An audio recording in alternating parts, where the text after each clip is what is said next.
मोदी जी ने क्या किया है कि राजनीतिक दलों को तोड़ा और तोड़ करके चुनाव लड़े, और चुनाव लड़ने के बाद भी आशातीत सफलता प्राप्त नहीं हुई है। कांग्रेस मुक्त भारत का नारा लगाने वाले प्रधानमंत्री जी अपनी पथराई आंखों से किंग कर्तव्य विमूढ़ होकर समीक्षा में लगे हुए हैं कि आखिर कसर कहां रह गई। मैं आईना हूं दिखाऊंगा दाग चेहरों के, मैं आईना हूं दिखाऊंगा दाग चेहरों के, जिसे बुरा लगे वो सामने से हट जाए। एक पूरी कौम को घुसपैठिया पुकारा गया, मछली, मंगल सूत्र, भैंस से होते हुए मुजरा जैसे शब्दों से भाषणों को सजाया गया, चुने हुए मुख्यमंत्रियों को जेल भेजा गया। सभापति महोदय, सारे प्रहसन किए गए, भाषाई मर्यादा को तार तार किया गया, महाराष्ट्र में राजनीतिक दलों को तोड़ा गया, उनके सिंबल छीने गए, विपक्ष के सबसे बड़े दल के बैंक अकाउंट को फ्रीज किया गया। उसके बाद मोदी सरकार चुनाव लड़ने के लिए जनता के दरबार में गई, लेकिन बाहरी जनता ने दिखा दिया कि दर्द की हद से गुजारे तो सभी जाएंगे, दर्द की हद से गुजारे तो सभी जाएंगे, तैरे या डूबे किनारे तो सभी जाएंगे, कोई कितनी भी बुलंदी पे चला जाए मगर आसमानों से उतारे तो सभी जाएंगे। छात्र नौकरी मांगने पर लाठियां खा रहे हैं, पेपर लीक ने लाखों छात्रों का भविष्य चौपट कर दिया है, और देश को बताया जा रहा है कि अमृत काल आया है। कभी कभी मेरा मन करता है कि मणिपुर में निर्वस्त्र करके घुमाई गई बेटियों से पूछूं कि अमृत काल आया है या नहीं आया। कभी कभी मेरा मन करता है सभापति महोदय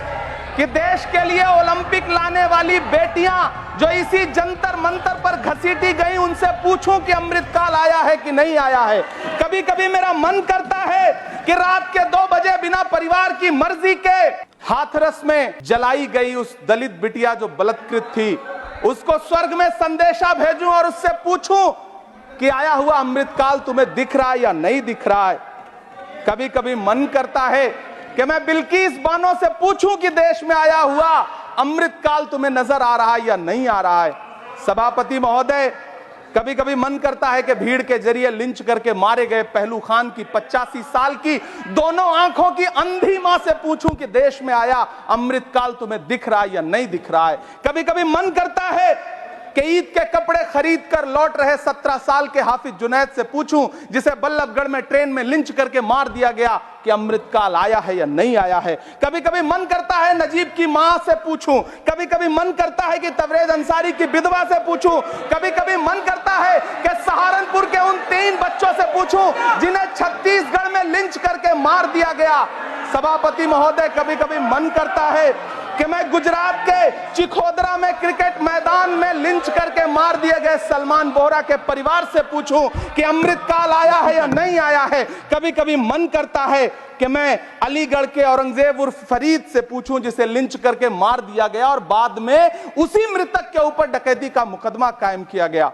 सभापति महोदय, यह कैसा अमृत काल है जिसके अभिभाषण में स्वास्थ्य पर सिर्फ आधे मिनट पर चर्चा हुई।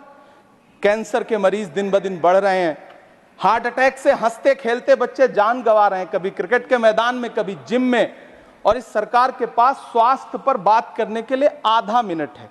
सभापति महोदय, कोविड वैक्सीन को लेकर के लंदन की अदालत से जो तथ्य देश के सामने आए हैं, उन्होंने भय फैला रखा है। कांग्रेस की सरकारों ने भी चेचक, पोलियो और प्लेग जैसी महामारियों के टीके लगवाए, लेकिन न तो कभी सर्टिफिकेट पर अपना फोटो छपवाया और न कभी उसके नाम पर वोट मांगे।